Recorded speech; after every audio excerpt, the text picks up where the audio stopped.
ഇത് കുട്ടി ചോറ് കഴിച്ചാണ്ടല്ലോ നമ്മൾ എത്ര ചോറും കഴിച്ചു പോകും. ഇതിൻ്റെ ഒരു ടേസ്റ്റ് ഒന്ന് വേറെ തന്നെയാണ്. അപ്പോൾ ഇതെന്താന്നുള്ളത് നമുക്കൊന്ന് കണ്ടു നോക്കാം. അത് ഭയങ്കര ടേസ്റ്റ്. ഇത് ഉണ്ടാക്കി കഴിക്കുന്നത് ആ ഒരു സമയം നമുക്ക് ഓർമ്മയുള്ളൂ. കാരണം എത്ര ചോറ് വേണമെങ്കിലും കഴിക്കും. അപ്പോൾ അതിന് വേണ്ടിയിട്ട് ഞാൻ എടുത്തു വെച്ചിട്ടുള്ള ഇൻഗ്രീഡിയൻസ് ആണ് ഇതൊക്കെ. സവാള, പച്ചമുളക്, കിഴങ്ങ്, തക്കാളി, 2 മുട്ട, പിന്നെ കുറച്ച് കറിവേപ്പില, വെളുത്തുള്ളി കുഞ്ഞായിട്ട് അരിഞ്ഞത് 1 ടേബിൾ സ്പൂണ്, പിന്നെ കാശ്മീരി മുളക് പൊടി, എരിവുള്ള മുളക് പൊടി, മഞ്ഞൾപ്പൊടി, പിന്നെ കുരുമുളകിൻ്റെ പൊടി, പിന്നെ അപ്പുറത്ത് നമ്മൾ കാണുന്ന ഇതാണ് കേട്ടോ, ഗരം മസാല അല്ല, മീറ്റ് മസാലയാണ്. അത് നിർബന്ധമാണ്. അപ്പോൾ നമ്മൾ കുറച്ച് സവാളയും പച്ചമുളകും വേറെ കട്ട് ചെയ്ത് വെച്ചിട്ടുണ്ട്. അത് മുട്ടയിലേക്കാണ് കേട്ടോ.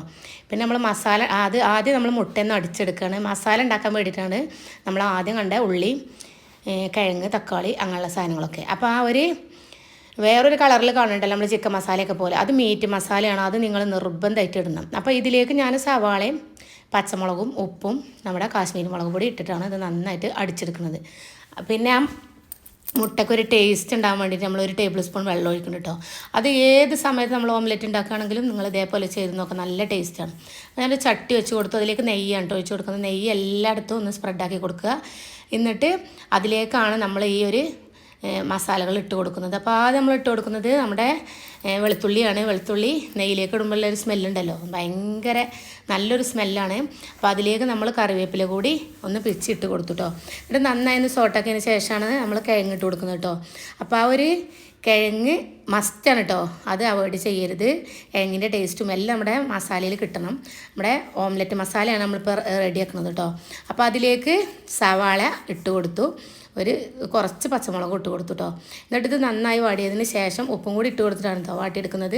അതിലേക്ക് ആവശ്യത്തിനുള്ള ഉപ്പിട്ടാൽ മതി, കാരണം നമ്മൾ മുട്ടയിലേക്ക് വേറെ ഉപ്പിട്ടിട്ടുണ്ട്. അപ്പോൾ അത് വാടിയതിന് ശേഷം തക്കാളി കൂടി ഇട്ട് കൊടുത്തു. ഒരു ചെറിയ തക്കാളിയാണ് ഞാൻ എടുത്തിട്ടുള്ളത്. നമ്മൾ എത്രയാണോ എടുക്കുന്നത് അതിൻ്റെ ക്വാണ്ടിറ്റിക്ക് അനുസരിച്ച് നമ്മൾ എടുക്കട്ടോ. അപ്പോൾ ഇതിലേക്ക് ഞാൻ ആ ഒരു പൊടികളെല്ലാം മിക്സ് ചെയ്ത് വെച്ചിരുന്നു. ആ ഒരു പൊടികൾ ഫുള്ളായിട്ട് ഇതിലേക്ക് ഇട്ട് കൊടുത്തു. അപ്പോൾ ഇതെല്ലാം കൂടി ഒന്നുകൂടി അതിൻ്റെ പച്ചമണമൊക്കെ മാറിയതിന് ശേഷം ഒന്ന് ലെവൽ ചെയ്ത് വെക്കട്ടോ. അതിൻ്റെ മുകളിലേക്കാണ് നമ്മൾ അടിച്ചു വെച്ചിട്ടുള്ള മുട്ട ഒഴിച്ച് കൊടുക്കുന്നത്. അപ്പോൾ ആ മുട്ട കൂടി നമ്മളതിലേക്ക് ഒഴിച്ച് കൊടുത്തു.